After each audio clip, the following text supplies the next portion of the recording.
on pouvait s'occuper d'eux correctement. Les gens passaient 3-4 heures dans le service en attendant qu'on fasse un diagnostic, et puis ils montaient dans les étages pour être hospitalisés ou de rentrer chez eux. On pouvait s'occuper facilement du polytraumatisé, de la tentative de suicide. On faisait des projets, on remettait nos pratiques en cause. Plus de rapidité pour le polytraumatisé, plus d'empathie pour la tentative de suicide, pour l'alcoolique chronique.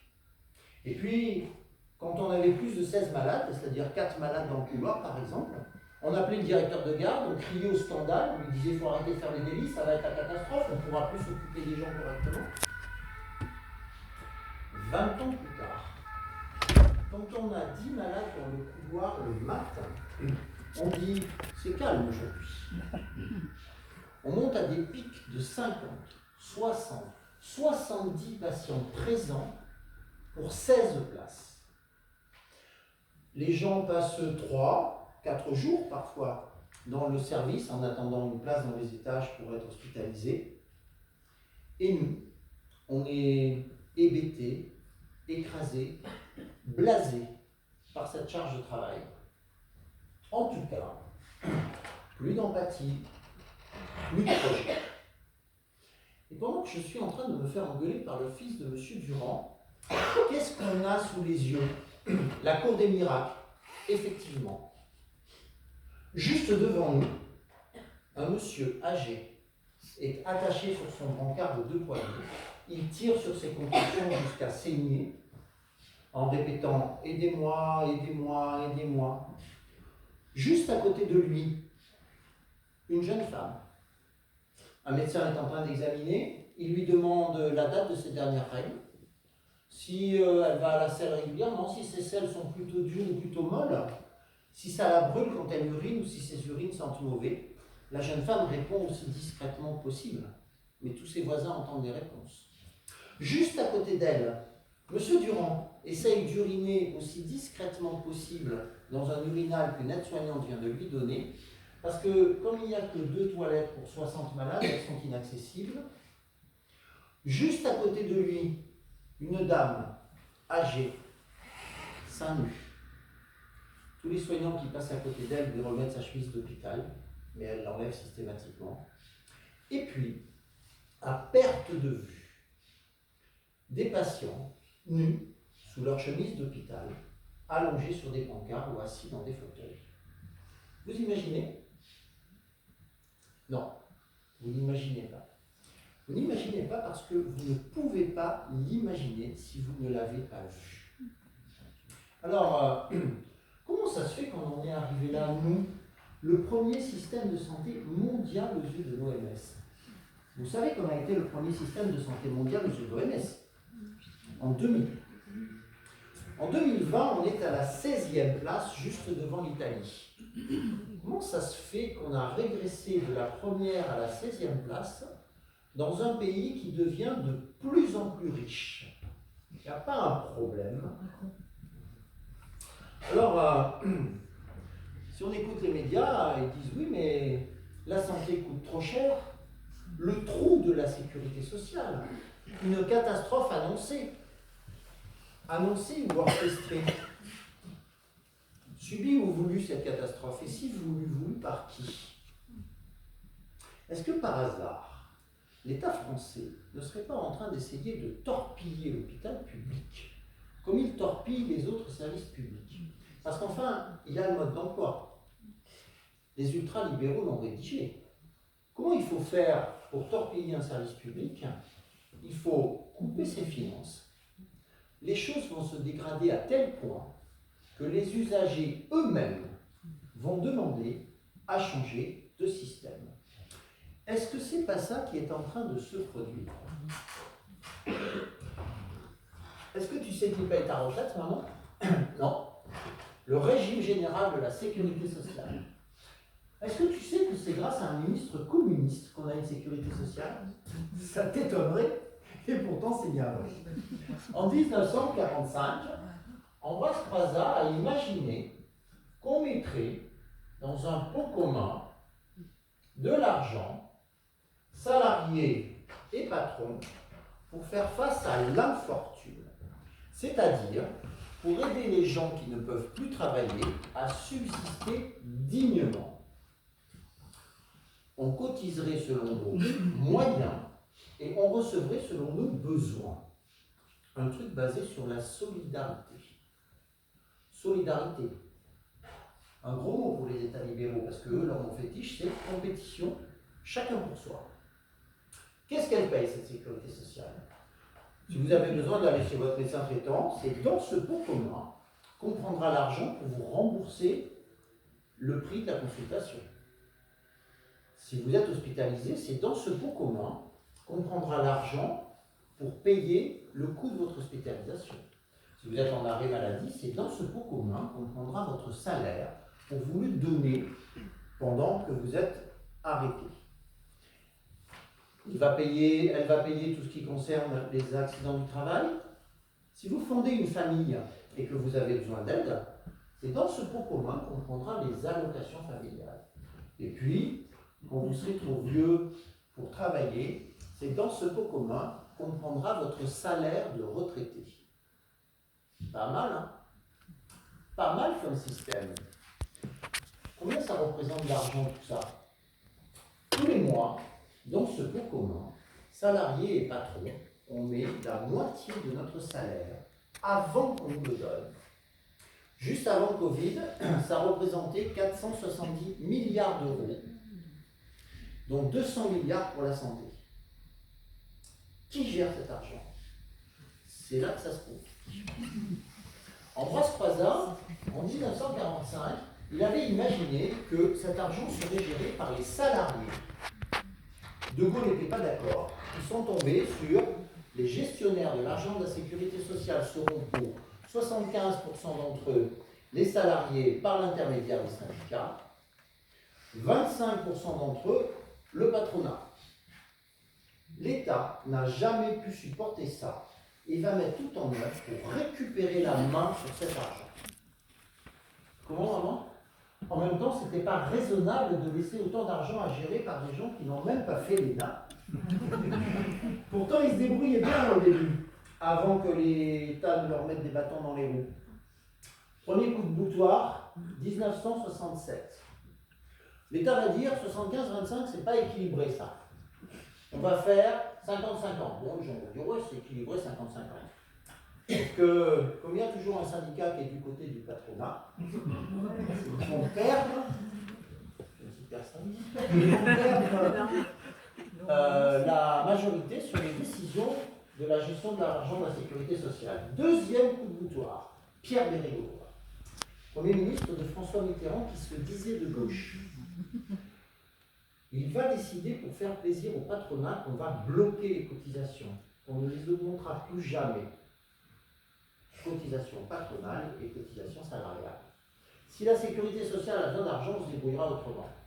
Troisième coup de boutoir, 1996, Alain Juppé invente la loi de financement de la sécurité sociale. À partir de 1996, c'est le gouvernement qui, par l'intermédiaire du Parlement, décide de qu'est-ce qu'on fait de l'argent de la sécurité sociale. Comment on répartit? Plutôt sur la maladie? Plutôt sur la vieillesse? Plutôt sur les allocs? À qui on le donne? Plutôt au public ou plutôt au privé? Parce qu'il y a un truc que les hôpitaux publics n'ont pas, ce sont des actionnaires. Vous savez, les actionnaires sur qui le capitalisme est basé. À partir de 1996, c'est fini. C'est le gouvernement qui décide de l'utilisation de l'argent de la sécurité sociale. 2008, crise financière. La sécurité sociale a besoin d'argent. Comme on ne peut pas augmenter les cotisations, l'État va dire à la Sécu, allez-y, empruntez sur les marchés financiers. La Sécu va faire ça. Elle va emprunter sur les marchés financiers et depuis, on rembourse. Elle rembourse cet emprunt. Capital et intérêt. 70 milliards d'euros sont passés directement de notre fonds commun dans les poches des actionnaires des banques qui ont prêté à la sécurité sociale en intérêt. 70 milliards d'euros. Pour que ce soit clair pour tout le monde, cet argent ne sert pas à payer les médecins, payer les infirmiers, payer des aides-soignants, rénover les hôpitaux, bref, nous soigner. L'État a donc volontairement créé le trou de la sécurité sociale. Comment? J'arrête de dire du mal du gouvernement parce qu'ils ont dit à la télé qu'il allait aider les hôpitaux endettés. Et oui, parce que les hôpitaux aussi sont endettés avec exactement le même système. En 2006 et en 2012, l'État va dire « Ah, il faudrait bien rénover les hôpitaux quand même ». Il va faire comme avec la Sécu. Il va dire au directeur de l'hôpital « Allez-y, empruntez sur les marchés financiers ». Il y aurait eu d'autres solutions beaucoup moins onéreuses. Et puis, il va être assurant avec le directeur de l'hôpital, l'État. Il va lui dire « Vas-y Marcel, tu peux te lâcher. En ce moment, les coûts d'intérêt sont très bas. Et surtout, on t'a inventé un moyen de rémunération des hôpitaux qui s'appelle la T2A, tarification à l'activité. Ça va te rapporter un pognon de dingue. » Marcel a cru le gouvernement, il s'est lâché. Entre 2009 et 2012, l'endettement des hôpitaux est passé de 9 à 30 milliards d'euros. Il y a donc une part de notre pot commun qui part directement en intérêt dans les poches des actionnaire des banques qui ont prêté aux hôpitaux. Mais l'histoire ne s'arrête pas là. Les directeurs d'hôpitaux ont emprunté à une banque privée qui prêtait classiquement aux collectivités locales qui s'appelle Dexia. Ils auraient dû se méfier, parce que le patron de Dexia à l'époque s'appelait Pierre Richard. Et donc, Pierre Richard, il a eu la folie des grandeurs. Il a acheté des emprunts toxiques juste avant la crise des subprimes et il a coulé la baraque. Je vous rassure, je vous sens inquiet là. Il n'a pas vraiment coulé la baraque. L'État français a donné 7 milliards à la banque privée Dexia pour la renflouer. Comment avant? Ça n'aurait pas été raisonnable de ne pas aider Dexia et pourquoi? Parce qu'on avait déjà aidé le Crédit Lyonnais et la Société Générale. Et puis, ils ont dit à la télé qu'on ne pouvait pas laisser une banque faire faillite parce que c'est trop grave. Mais je croyais que les banquiers prenaient des risques. L'hôpital, en tout cas, il aurait bien eu besoin de cet argent. Parce que ça leur coûte un tel fric aux hôpitaux que ça les empêche de fonctionner. Je ne résiste pas à l'envie de vous lire une communication faite par le président de la Fédération hospitalière française en 2014. Ce monsieur s'appelle Frédéric Vallotton. Les sommes en cause, écoutez bien ça, les sommes en cause et les risques pris par les établissements devant la carence des pouvoirs publics vont très rapidement hypothéquer les ressources à consacrer aux soins et, par voie de conséquence, diminuer leur qualité. Tout est dit. Carence des pouvoirs publics, ça veut dire qu'il y aurait eu d'autres solutions plutôt que de faire des emprunts sur les marchés financiers. Hypothéquer les sommes à consacrer aux soins et donc diminuer leur qualité, ça va obliger les hôpitaux à soigner les gens moins bien. Personne ne pourra dire qu'il n'était pas au courant. Philippe Vallotton, on dit quelque chose ce nom-là. C'est qui? C'est notre nouveau ministre. On va voir si Philippe Vallotton 2024 est toujours d'accord avec Philippe Vallotton 2014.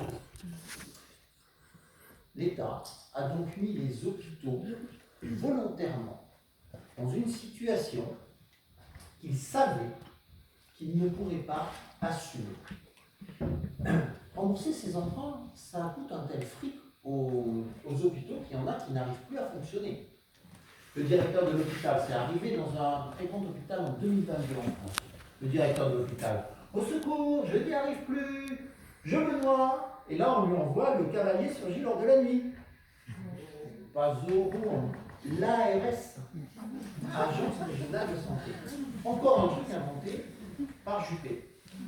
La directrice de l'ARS. Alors Marcel, qu'est-ce qui se passe? T'arrives plus à gérer ton hôpital? T'as peut-être fait ton grand taux d'emprunt. C'est nous qui t'avons obligé à les faire. Ça commence pas bien cet entretien, Marcel. Moi, je ne suis pas venu en ami, je suis venu pour te donner de l'argent pour renflouer ton hôpital. On est sûr qu'il va y avoir quelques contreparties.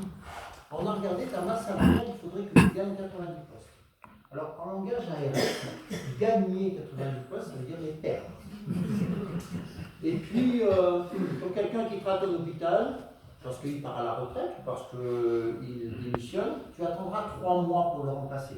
Ça te fera faire des économies. Et puis, regarde, ton hôpital, il est disséminé dans toute la ville, là, dans plusieurs bâtiments. On va mettre de l'argent pour rassembler ces bâtiments. Ça sera plus facile à gérer. Bon, au passage, on va fermer quelques lits, 13 lits de médecine et puis 19 lits de gastro-entérologie. Comment? Ça va poser un problème, la gastro-entérologie. Il y a déjà un malade qui attendait une place en gastro qui est mort aux urgences faute de soins. C'est pas important ça, Marcel. Ce qui est important, c'est de faire des économies et d'équilibrer le budget, tu comprends. Et puis il va falloir que tu augmentes l'activité de ton hôpital de 5%, sans embaucher personnel bien sûr. Comment tu fais un hôpital pour augmenter ton activité de 5%? Il y a bien la police qui fait ce qu'elle peut pendant les manifestations pour augmenter l'activité de Elle fait ce qu'elle peut, la pauvre, hein, mais ça ne suffit pas. Et donc, le directeur il va devoir demander aux médecins de diminuer la DMS, la durée moyenne de séjour des patients, c'est-à-dire de les faire sortir plus tôt. Le directeur de cet hôpital, Marcel, donc, et la directrice de l'ARS, ils vont signer un contrat qu'ils vont appeler un contrat avenir ambitieux. Les journalistes invités à la cérémonie de la signature de ce contrat avaient l'autorisation de prendre des photos, mais pas celui de poser des questions. Pourquoi?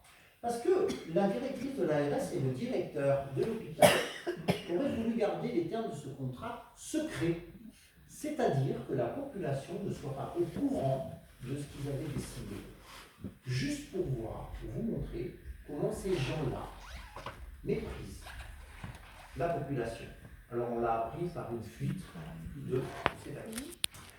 Et donc, l'État a mis volontairement les hôpitaux dans une situation financière qu'ils savaient qu'ils ne pouvaient pas assumer. Comment maman? Toi, quand tu as un emprunt, tu fais des économies sur le reste pour le rembourser. L'hôpital a qu'à faire pareil. C'est ce qu'il fait, enfin, c'est ce qu'on l'oblige à faire avec l'ONDAM. Objectif national des dépenses d'assurance maladie. Comment vous expliquer ça? Si on laissait les dépenses d'assurance maladie augmenter naturellement, elles augmenteraient à peu près de 5% l'an. Pourquoi? Parce que si la médecine fait des progrès, si vous faites un accident vasculaire cérébral, par exemple, on vous montrera un petit tuyau dans une artère et on va aller jusque dans votre cerveau, diluer le caillot qui pose problème. On opère des gens avec des robots, on peut opérer des fœtus à l'intérieur de l'utérus de leur mère. Et puis, les médicaments, le matériel coûte de plus en plus cher, et puis surtout, la population vieillit. Il y a donc de plus en plus de gens qui ont besoin de soins. J'ai bien dit besoin de soins. Je n'ai pas dit envie de soins. Eh bien, les députés vont dire d'où on n'est pas d'accord. On va dire que l'année prochaine, l'ONDAM n'augmentera que de 3%. Débrouillez-vous pour faire des économies sur le reste. Pendant les 8 ans qui ont précédé le Covid, la médecine de ville et la médecine hospitalière ont été de très bons élèves. Ils ont respecté cette ONDAM au prix d'économies drastiques. Comment il fait un hôpital pour faire des économies? Eh bien, il y a plusieurs solutions qu'il va toutes utiliser. Il peut faire des économies sur le matériel. Ceci est un perfuseur. Ça, c'est piqué dans la poche. Encore un nœud. C'est toujours le même problème. Voilà. Ça, c'est piqué dans la poche du liquide qu'on veut passer au patient. Et puis ça, c'est vissé sur un cathéter qui est dans la veine du patient. Okay. Si l'infirmier ou l'infirmière qui a posé cette perfusion veut que 1 litre de perfusion passe en 24 heures, elle va devoir compter que pendant 1 minute, il tombe 14 gouttes dans cette petite chambre. Si elle veut que cette perfusion de 1 litre passe en 12 heures, elle va devoir compter qu'en 1 minute, il tombe 28 gouttes dans cette petite chambre. Pour régler le débit, elle a cette roulette qui écrase le tube qui est dessus. Pendant des années, on a fonctionné avec un perfuseur dont la roulette se dérivait toute seule. C'est-à-dire que les débits des perfusions s'accéléraient. On appelle le pharmacien, on lui dit ça ne va pas du tout, la sécurité des malades n'est pas assurée, il faut remplacer ce truc. Et là, ils nous répondent pas possible. C'est un marché national. Un hôpital a choisi ce modèle et pour avoir des prix très bas, tous les hôpitaux de France achètent le même modèle au même fournisseur. Mais par contre, je peux t'envoyer le commercial si tu veux. Le gars arrive, c'est quand même pas compliqué. Hein. L'infirmière qui a posé la perfusion, elle a qu'à revenir 30 minutes plus tard, vérifier que le débit ne s'est pas déréglé, puis elle le règle. Puis après, elle revient 1 heure plus tard, et puis elle vient vérifier que le débit ne s'est pas déréglé, puis si elle s'est déréglée, elle le règle. Alors, une infirmière, elle a à peu près 14 patients à sa charge, tous perfusés. Une infirmière aux urgences, en son après-midi, elle pose environ 25 perfusions. Si elles doivent revérifier que le débit ne se dérègle pas, il faut embaucher des infirmiers pour faire que ça. Imaginez que Airbus doit faire des économies. Il achète une pompe à huile qui lubrifie le moteur de l'appareil en vol, qui se dérègle toute seule. Le commercial, c'est quand même pas compliqué. Hein. Le pilote, il n'a qu'à quitter son poste de pilotage, venir vérifier que la pompe à huile ne s'est pas déréglée, puis si elle est déréglée, il la règle. Vous y montez, vous, dans l'avion? Et d'ailleurs, le commercial et le patron de la boîte qui a fabriqué ce truc, est-ce qu'ils sont d'accord pour être perfusés par un perfuseur qui se dérègle tout seul? Pas sûr. Bon, c'est un exemple, il fait donc des économies sur le matériel, et puis il peut faire des économies sur le personnel. Alors ça c'est plus intéressant parce que comme les frais de personnel c'est 66% des frais d'un hôpital, si vous faites des économies sur le personnel, vous faites des économies beaucoup plus substantielles. Comment il fait l'hôpital pour faire des économies sur le personnel? Il a deux solutions. Soit il augmente la charge de travail des gens qui bossent là, vous avez 2 techniciens. Vous doublez la charge de travail d'un des deux, vous licenciez le second pour gagner des postes. Jusqu'à il n'y a pas longtemps, on disait une infirmière ne s'occupera pas plus de 10 patients à la fois. On est passé à 14 patients, du coup, au bout d'un certain nombre d'infirmières, on gagne des postes.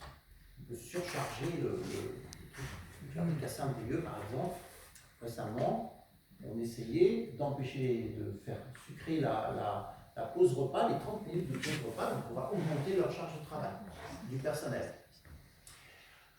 Et puis il y a une autre solution, c'est de ne pas embaucher le personnel soignant. Et pour ne pas embaucher le personnel soignant, il faut avoir moins de malades. Pour avoir moins de malades, comment il fait? Il ferme des lits. 80 000 lits. On a perdu 80 000 lits sur 460 000 en 20 ans.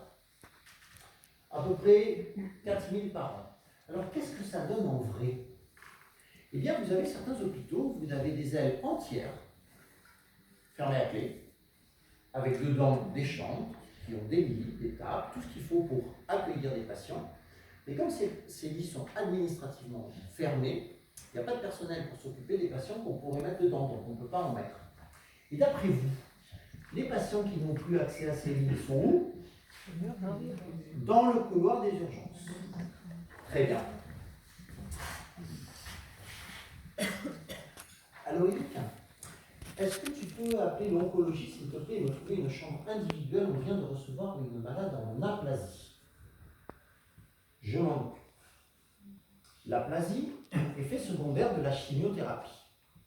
Chez certains patients, la chimiothérapie fait tomber les défenses immunitaires à tel point qu'ils sont à même d'attraper n'importe quelle infection gravissime qui va passer par là. Ces patients doivent être isolés dans une chambre individuelle où le personnel prendra des précautions vestimentaires pour ne pas les infecter.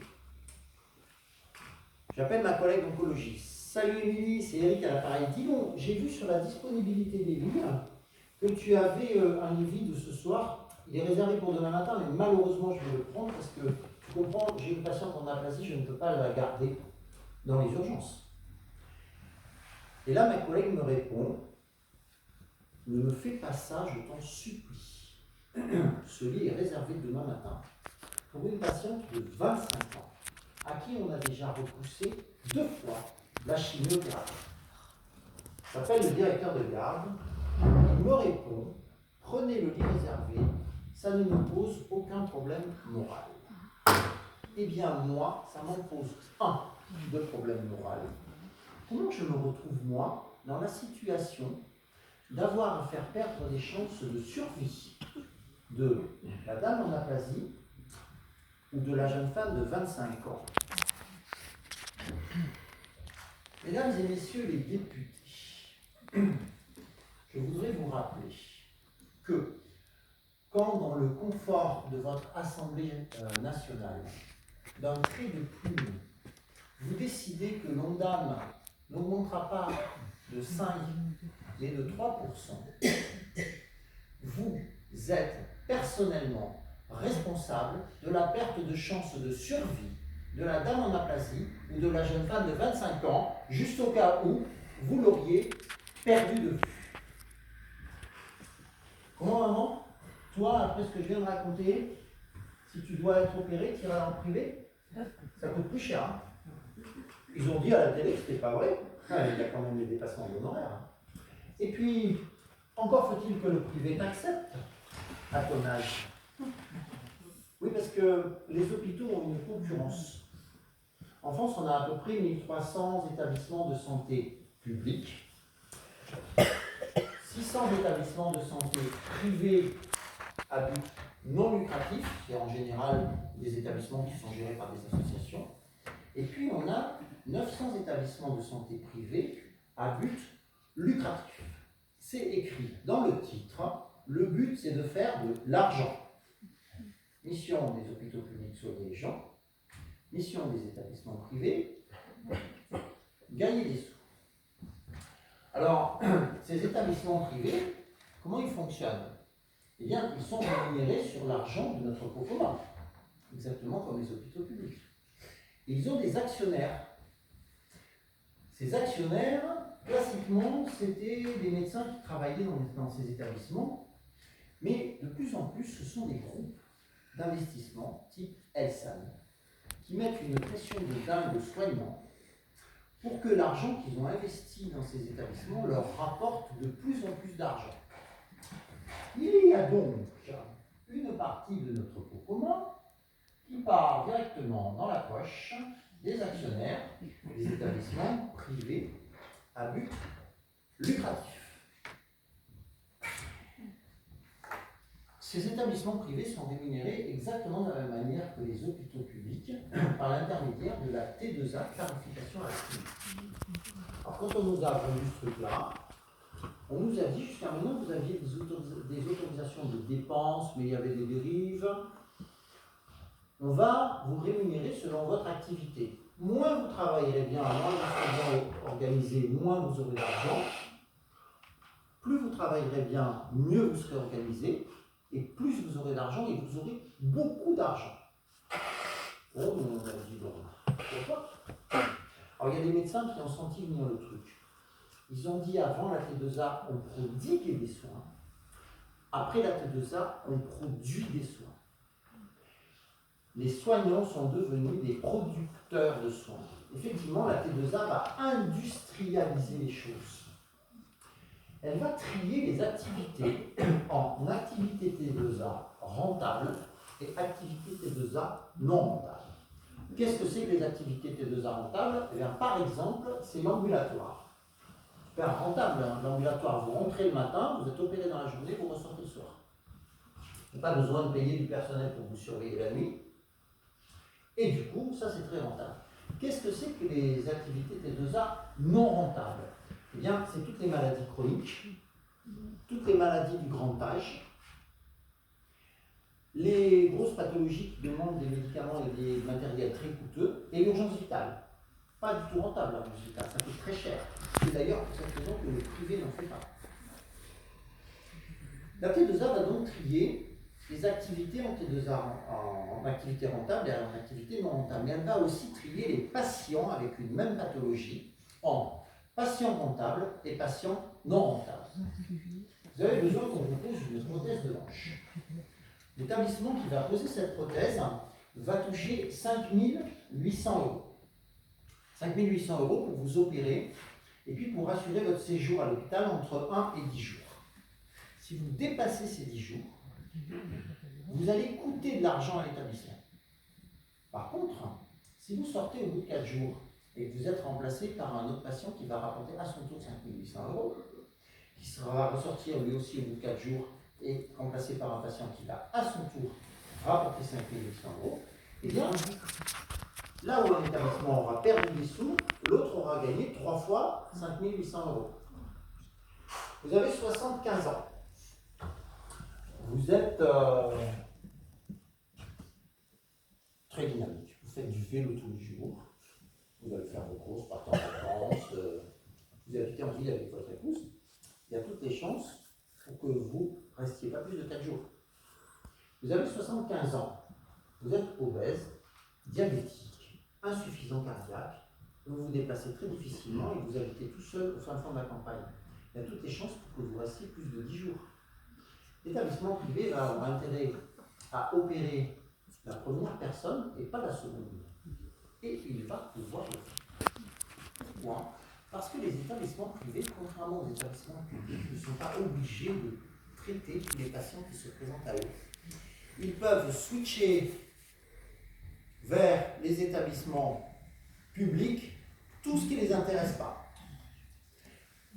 Et donc, les établissements privés vont se retrouver à gérer toutes les activités et tous les patients rentables, et les établissements publics vont se retrouver à gérer toutes les activités et tous les patients non rentables. Et l'ARS va venir le leur reprocher. Petite parenthèse, automne, l'hôpital de Saint-Brieuc est en déficit de 21 millions d'euros. D'où vient ce déficit? Parce que le personnel ne travaille pas assez ou parce que l'hôpital de Saint-Brieuc se retrouve à gérer que des activités des deux non rentables? Voilà une question qui sera intéressante à poser, juste s'il y a un journaliste dans la salle. Et donc, les établissements privés vont essayer d'attirer à eux toute l'activité rentable. Le gouvernement va pousser vers les établissements privés toute l'activité rentable. On doit faire des travaux dans les urgences. On a 40 patients dans le couloir tous les jours. L'ARS nous dit allez-y, dessinez-nous le service des urgences de vos rêves. On a 16 box, on leur demande de doubler le nombre de box. Puis voilà, on fait un truc super beau architecturalement. L'ARS